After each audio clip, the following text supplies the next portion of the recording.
부부의 인연이 끝났을 때 마음의 상처만 남는 게 아니라 아이의 양육비 문제가 남습니다. 그런데 양육비 지급하지 않는 배우자들이 너무 늘자 급기야 양육비를 주지 않는 배우자들, 특히 뭐 아버지들, 그러니까 남편들이죠. 전 남편들이죠. 얼굴을 공개하는 사이트까지 등장했습니다. 이 문제 살펴보겠습니다. 양육비를 이혼하면 부부가 서로 내야 할 거 아니에요. 그 기준이 어떻게 됩니까? 양육비 산정 기준표라는 걸 서울 가정법원에서 이제 제시라는 기준에 따라서 책정이 되는데 네. 이것도 유동적이긴 합니다. 부모의 합산 소득에 따라서 아이의 나이에 따라서 조금 소득이 많을수록 양육비는 많아지는데요. 최소 뭐 40만 원대부터 네. 최소 200만 원대. 이 금액이라는 건 이 아이가 성장하는데 월에 들어가는 비용을 말하는 겁니다. 예를 네. 들면 100만 원이 소요된다 그러면 100만 원을 엄마 아빠가 얼마씩 분담할지를 정하게 되고요.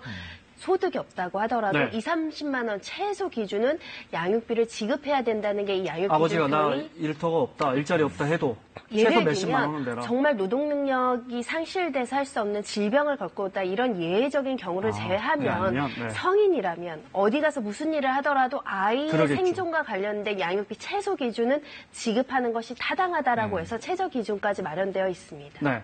그런데 양육비 안 내는 아버지들이 생각보다 너무 많습니다. 몇 가지 사례만 보겠습니다. 5년째 양육비와 이 전쟁 중인 정모 씨 전 남편이 양육비를 한 푼도 주지 않고 있다고 하는데요. 너무 지쳐버렸어요. 근데 뭔가를 좀 시도하려고 해도 이건 또 얼마나 걸릴까? 얼마나 더 스트레스를 받아야 되나?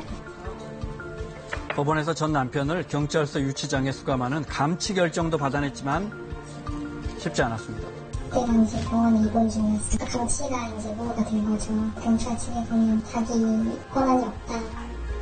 또 양육비 받지 못해서 전 배우자의 월급을 압류했던 장모 씨도 2달 만에 다시 빈손이 됐는데요. 아예 아빠가 회사를 그만둬버린 거죠. 계좌 개설 안 하고 본인 명의 핸드폰도 안 쓰고 본인 명의 카드도 안 쓰고. 예를 들어 법원에서 판결을 내릴 때 한 달에 50만 원 당신 소득에 있으니까 100만 원을 내라. 소용없는 거예요? 안 내버리면? 아닙니다. 법적인 구속력이 있고 강제 집행을 할 수 있는데 이렇게 지금 양육비를 미지급하는 부모들 중에 일부는 재산을 은닉하거나 네. 예를 들면 정상적인 회사로 근로소득세를 내는 회사에 다니고 있으면 그 급여에 대해서 압류 추심할 수 있는데 네. 소득이 제대로 잡히지 않는 직장을 네. 다닌다거나 네. 아니면 내 재산을 다른 데로 빼돌린다거나 한다면 판결문이 있다고 하더라도 네. 강제 집행이 곤란할 때가 있습니다. 분명한 직장이나 장사를 해서 소득이 있다면 그러면 그 사람이 무슨 식당을 한다면 전 남편이 네. 보내가지고 뭐 급여라든지 이런 걸 압류할 수 근데 있습니까? 식당 이름을 다른 사람으로 변경한다던가 네. 소득이 있음에도 불구하고 소득을 제대로 신고하지 않고 다른 사람 명의로 관리한다거나 네. 이런다면 법적으로 변호사가 강제 집행을 시도한다고 하더라도 소득이 잡히지 않거나 재산이 발견되지 않으면 네. 실제로 손에 쥐는 양육비가 없을 수 있다라는 어쨌든 것이고요. 어찌됐건 뭐 정상적인 직장을 갖고 있는 사람은 안 내면은 뭐 급여에서 얼마를 매달 받아오거나 네. 이건 가능해졌군요. 예, 그런 제도들은 있습니다. 네. 다만 번거롭고 어려운 절차이기 때문에 네. 양육비를 매달 지급받아야 되는 입장에서는 좀 불편한 점들이 있습니다. 이혼하고 얼마나 양육비를 안 내는지 통계가 있습니까? 통계가 정확하진 않고 네. 몇 가지 이제 포착 가능한 게 있어요. 지금 우선 가장 최저선 한 60% 정도의 엄마들은 이혼 후에 양육비를 받지 못하고 있다. 네. 이게 최저선이고요. 네. 최고치는 얼마냐 하면 무려 한 95%에 육박합니다. 실제로 여론조사에 따라서? 네. 여론조사에 따라서 한 세 가지예요. 적게는 10명에서 6명, 그러니까 10명 중 6명. 10명 중 6명은 양육비를 거의 못 받는 게 확실하고 네. 그리고 최대치는 100명 중에 이 95명이 못 받고 있고 네. 5.6%만이 양육비를 받았다는 통계가 있는가 하면 또 그 중간에 83% 정도의 이제 이 이혼 후 엄마들이 양육비를 못 받고 있다.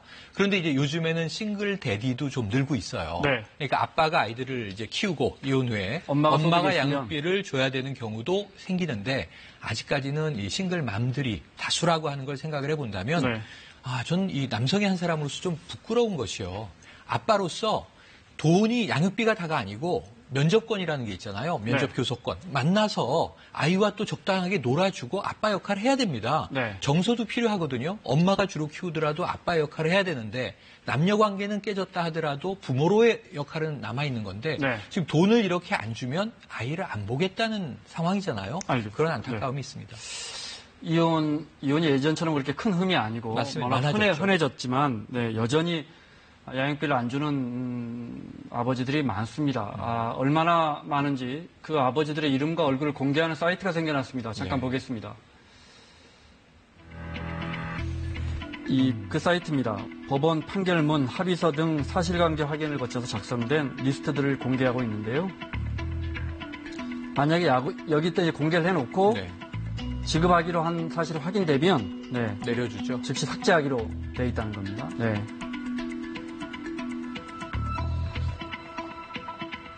어제만 해도 20건이 접수됐거든요.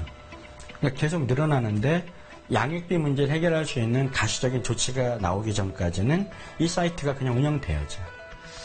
이게 이제 보도된 게 며칠 안 됩니다. 그죠? 얼마 이제 안 보도됐으니까 아마 폭발적으로 늘고 있을 겁니다. 맞습니다. 네, 지금 이 시간도 늘고 있겠죠. 그러겠죠. 네. 근데 이제 신상이 공개되잖아요. 얼굴도 나오고 문제는 없어요.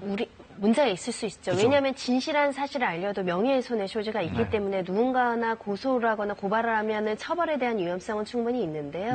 일단 수사기관에서 공적인 이익으로 저렇게 공개를 한 것이다라고 해서 처벌까지 안 갈 수도 있지만 그런 처벌받을 수 있는 위험성을 감수하고라도 저 사이트를 운영해서 그 여러 가지 제도적인 보완이 있을 때까지 게시를 하겠다라는 저분의 어떤 의지는 뭐냐면 우리나라의 법제도가 너무 미비하기 때문에 이 양육비를 받지 못하는 엄마나 아빠의 권리를 주장하는 게 아니라 아이의 권리다. 아이의 권리를 이렇게 상실시키는 부모, 나쁜 부모에 대해서는 좀 국가나 사회가 어떤 제도를 마련해야 되지 않겠느냐라는 어떤 문제의식을 던지는 것 같습니다. 네.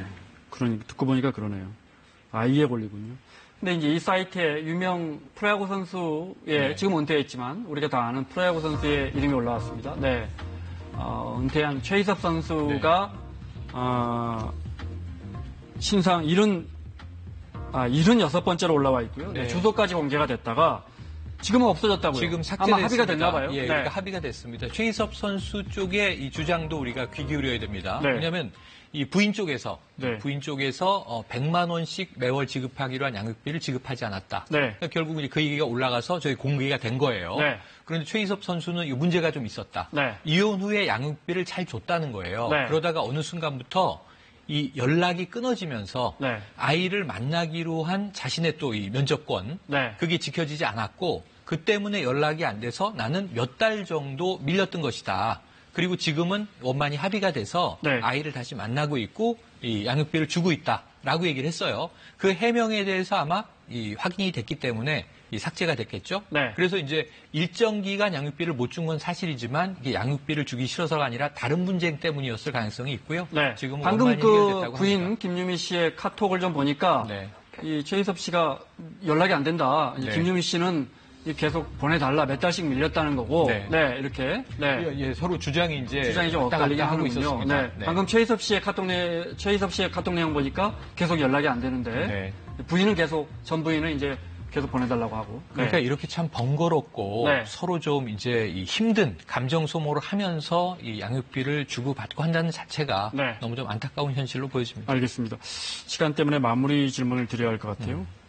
이제 좀 확실하게 제도가 잘 지켜지지 않으니까 지금 저 피해자분들이 심지어 얼굴까지 공개해버리는 이런 문제가 생기는 거 아니에요? 그래서 양육비 이행 관련이라는 기관도 생기고요. 양육비 이행법도 있는데 강화돼야 된다. 왜냐하면 외국 같은 경우는 정말 양육비를 고의적으로 지급하지 않을 때는 운전면허를 취소하거나 여권을 무효화시키거나 출국 금지를 시키는. 이 법이 내일부터 시행된다고요? 이것부터 살펴보겠습니다. 그러니까 그 사람이 지금까지는 전 남편이 돈이 얼마나 있는지 조회를 못했는데 이제는 할 수 있다. 양육비를 집행을 하려면 추징을 하려면 재산이 어디에 있는지를 찾아야 되니까 재산 조회를 해야 되는데 사전에 본인한테 동의를 받아야 조회할 수 있게 되어 있거든요. 그거를 일부 긴급지원 대상자에 한해서는 본인 동의 없이 재산 조회를 하도록 하겠다 이렇게 개정하겠다는 것인데요. 긴급지원 대상자도 굉장히 한정적이라서 전체 범위로 이렇게 본인 동의 없이 그 금융정보나 이런 것들을 확인해서 양육비를 집행할 수 있게 제도적 개선을 해야 되지 않을까. 외국은 어떻게 받아내는지 한번 볼까요? 이것만 여쭤보겠습니다. 아까 말씀드린 것처럼 좀 더 강력한 수단입니다. 미국 네. 같은 경우는 운전면허를 취소시키는 경우도 있고요. 이 뉴질랜드는 출국 금지시키고 파산 선고가 이루어지도록 하거나 호주 같은 경우는 벌금을 부과하는 경우들이 있는데 이렇게 강력한 수단까지는 아니더라도 네. 일부 범위 한해서는 운전면허를 취소 정지하는 안은 우리나라에서도 검토 중인데 조금 더 실효성 있는 제도가 들어와야 될 것 같습니다. 이렇게 강력한 제도 써야 됩니다. 네. 지금 너무 양육비 지급 빈도가 낮고요. 저는 한 가지 제일 좋은 것은 정부가 아까 양육비 이행관리원 여가부 네. 산하에 있는데 거기서 먼저 긴급한 양육비를 지급하고 구상권을 가지고 네. 아빠들한테 국가가 받아냈으면 더 좋겠다 이런 생각을 해봅니다. 네, 여기까지 듣겠습니다. 자, 사사건건 마무리할 시간입니다. 최영일 평론가, 손정혜 변호사 수고하셨고요. 내일 오후 4시에 사사건건 다시 찾아뵙겠습니다. 고맙습니다.